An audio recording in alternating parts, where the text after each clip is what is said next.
Umabot na sa 3,000 kaso ng leptospirosis ang naitala ng Department of Health mula Enero. Kaya naman paalala ng ahensya, magpakonsulta agad sa oras na malubog sa baha. Nagbabalik sa sentro ng balita si Bien Manalo. Live, Bien.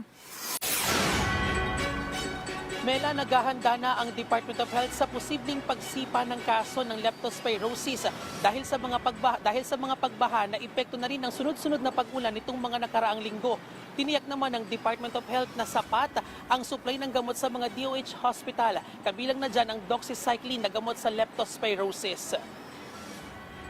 Nakaalerto ang Department of Health sa inaasahang pagtaas ng kaso ng leptospirosis sa bansa. Ito ay matapos ang nagdaang masamang panahon noong nakalipas na linggo. Sa datos ng DOH, umabot na sa mahigit 3,000 ang naitalang kaso ng leptospirosis simula yan January hanggang July 19. Mahigit 1,000 dyan ay naitala mula June 8 o isang linggo matapos ideklara ng Pag-asa ang tag-ulan noong June 2. Mahigit 600 kaso ng leptospirosis ang naitala sa mga ospital nito mula July 13 hanggang July 31.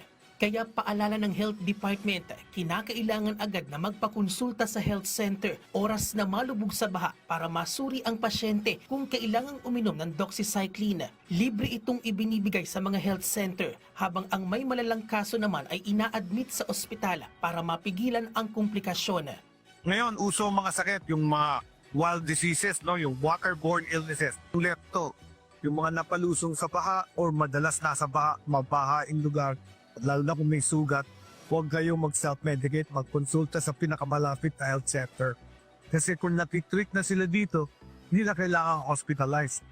Ang ginang na si Mary Jane Gradives, mahigpit ang bilin sa kanyang mga anak para makaiwas sa leptospirosis, lalo pa at madalas bumaha sa kanilang lugar sa tuwing malakas ang ulan.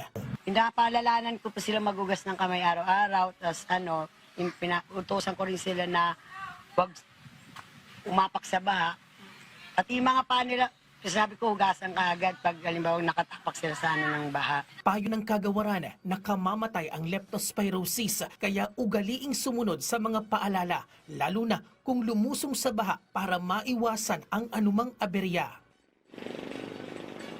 Mela, bukod sa leptospirosis ay mahigpit ding binabantayan ng Department of Health ang posibleng pagsipa naman ng kaso ng dengue. Kaya paalala pa rin ng kagawaran na sundin ang kanilang kampanya na taob, taktak, tuyo at takip at alas 4 kontra mosquito para makaiwas sa dengue.